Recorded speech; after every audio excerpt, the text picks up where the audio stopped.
Another Eastern Conference series that will hold Game 3 on Thursday is the Bucks. They're going to host the Raptors down in Milwaukee. Bark twice if you're in Milwaukee. The series is tied at 1 as it shifts back to Milwaukee. Bucks are 1 and a hook favorites at home. So all of a sudden, forget about those young Bucks and the inexperienced Bucks against these veteran Raptors. The Sharpies say they're going to win this thing, and they'll win by 2. You taking the Bucks and laying the 1.5? Yeah, I would lay an adjusted line here. You get more wood with that. I would lay 6 or 7 in this game. I think the Bucks win this game by double figures. Come on. Looking back at Toronto's Game 2 win, Dave, they made 14 threes in that game.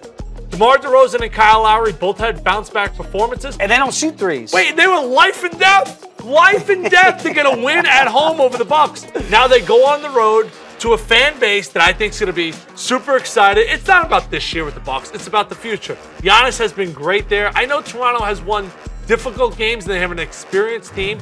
I think the Bucks match up pretty well against them. Really? And if they don't go out there and make 14 threes, I think they're going to get blown out in this game. I like Milwaukee.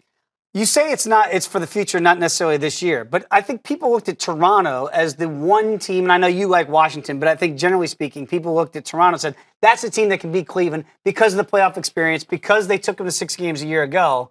And you think Milwaukee might be the better of the 2 teams. And they're not even at full strength, full health. Who would you say between these 2 teams, who's the best player on the floor? Giannis. I think that could be the difference. He's been great in these playoffs. He didn't play great in Game 2 the first half. Flip the switch in the second half. I just think, here's how I foresee the Bucks losing this game. They come out and they're just overhyped.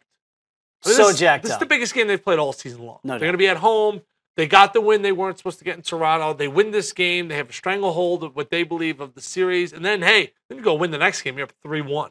Lose this game, then anything could happen. This is the biggest game they've played. This is the biggest game of Giannis's professional career. I think it's been about 3 months since Giannis hit the game winner in New York. Yeah. And I think it was that night that you said he should drop Antetokounmpo and just become Giannis. Just become Giannis. Do you think that it's starting to catch on nationally? You know his jersey, top 10. I believe it was 9th in the NBA in sales. If it was just Giannis, I think it would go to number 1. Just Giannis. I think it would go to number 1. I think it could be as popular as Madonna, as popular as Pele, as popular as Drake. Can you name any other one-name icons either on the sporting field or in the world of entertainment?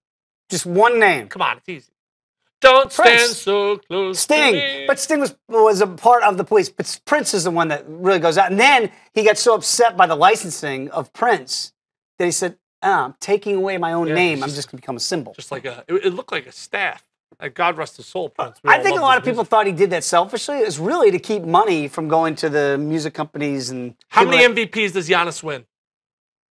2. I tend to agree with you. Right? I think Giannis is this kid. He's 21. Say this with me, all right? Okay. This is Greek. Ormorphi. Ormorphi. Yeah, it means beautiful in Greek. Ormorphi.